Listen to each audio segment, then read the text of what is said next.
So I don't really know what to call today's card. I guess it's a reverse card, but then I guess these are like a pillar card. I'm not really sure. I got my inspiration from Paper Craft Society box 10 actually, and a video tutorial that I watched long time ago, probably back in lockdown, by Mixed Up Crafts. I will link that video below because the reverse card is her idea. Initially this was going to be a pillar card, I think is what it started out life as. It is for my daughter, who announced the other day that she'd already seen the baked goods card, which the Stadium Wave card that I'd made, that was going to be for her, but she'd been in my craft room and already seen it and thought it might be for her.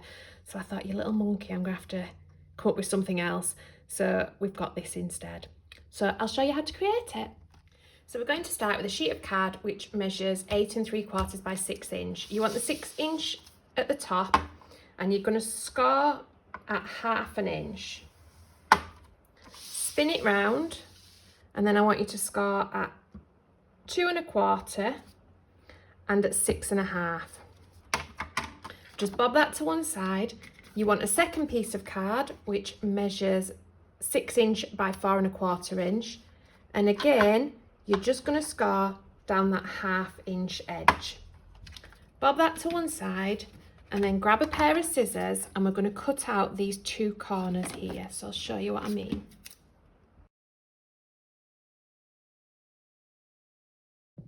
So if you just fold and burnish those flaps that you've just created.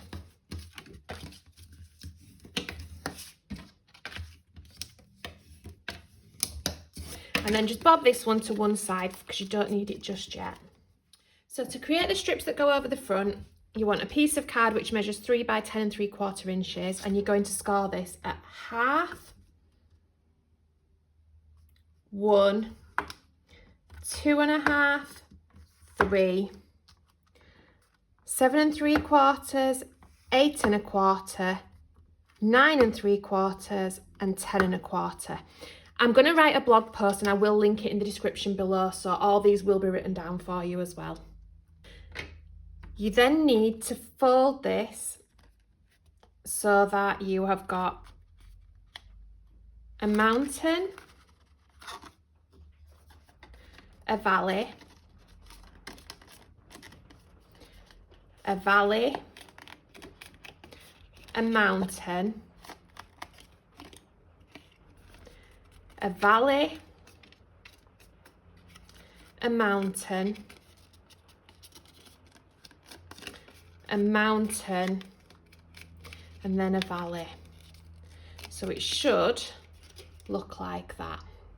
Then you're going to cut this into 1/2 inch strips down here to give you 6. So you should end up with 6 strips that look like this. Just bob them to the side for one moment because you're just going to make yourself a visual guide. So with your purple back on the scoreboard, put yourself a really light score mark at 2. This is just so that you've got something to visually see. And at 6 3/4.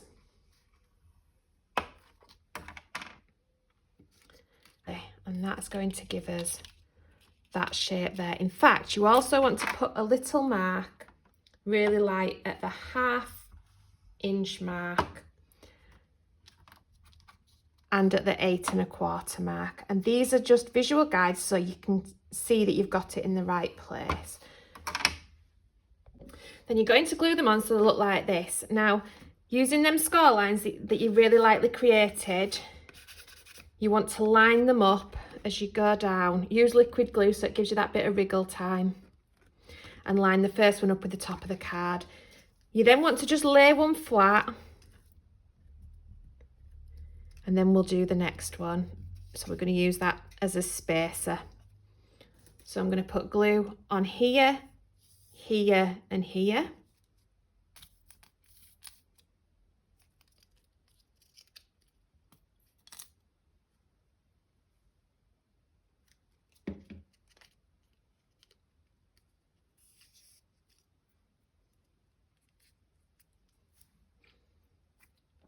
And then line that first bit up with that first score line, That wants to be in line with that second score line. Push it up to your spacer.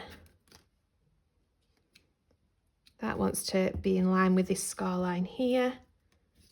And then this final bit here wants to be in line with the edge of the card and that score line there. And you're going to do that all the way down.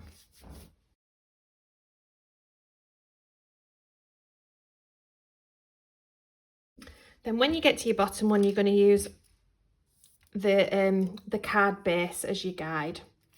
So you don't need to worry about having that spare one slotted in the middle. So to create my pop-up bit, you're going to fold this down. Just burnish that. Then I've got some acetate strips, which are 3" by 1/2 inch. And I'm just going to glue these randomly onto here. Now, I don't want to go any further than that fold line there, because these bits, when it pops up, are going to be visible on the outside otherwise, and I don't want that. Ideally, for this, you want to use some double-sided tape. Unfortunately, my delivery hasn't arrived, so I am going to have to use liquid glue, so we'll see how this goes. I'm probably going to trim these down, but for now I just want a few in random places. This is where my balloons are going to pop out of.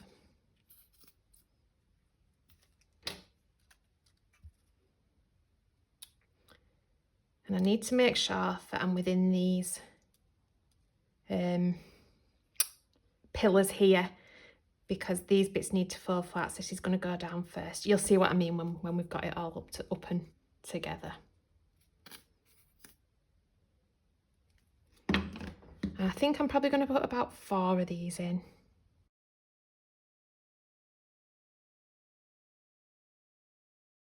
Now, like I mentioned earlier, I got the idea from this from my Paper Craft Society box, and this balloon die is out of the same box. And I just want to glue these randomly onto these bits of acetate. I can go down as far as that crease there.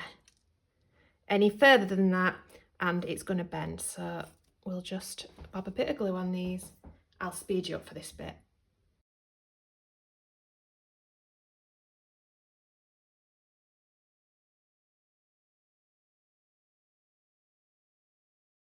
So I've stamped and die cut loads of various dies. These balloons, I can't remember if I said, are out of Paper Craft Society box number 10. These are out of Paper Craft Society box number 10. The sweets are out of box 53. I think the bows are out of 10, and I think the banner's out of 10 as well. And this is a Heffy Doodle Jumbo Sentiment Let's Party. So I'm just going to glue all this down. Now, before I go any further, because this is for my daughter, I do want to personalise it a little bit with a name. So I'm going to put an acetate panel just on this bottom, I don't know what to call it, this bottom white bit here. So I'm going to have to use a bit of glue because, like I said, I'm out of tape. So I'll have to cover it up with something, but we'll figure that out in a moment. So this is 5" by 1/2 inch. And I'm going to put her name on using the Heffy Doodle stitched alphabet dies.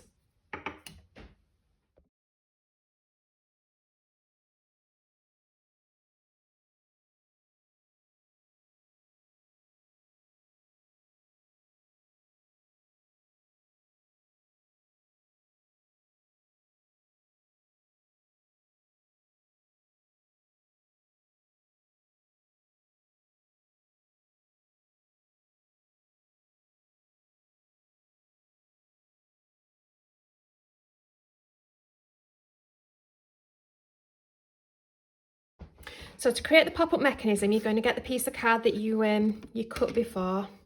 You're going to turn this over, so just be careful that your glue's dry before you turn it over, otherwise you'll have a bit of a wriggled mess by the time you come back. So carefully turn it over. And you're going to place your glue on this flap here and just join them up like that. Like I said, glue is not the best for this. It would be much, much better with some double-sided tape. So if you've got that, please use that. So to fold this over, you're going to fold it flat. It will fit into a normal A5 envelope. You're going to fold these down, then fold this over. Then to go on here, I've used that same alphabet die, and I've got a sheet of white card which measures 5.5 by 4, and I've just used some apple green Nouveau drops on it, and it just says flip me over.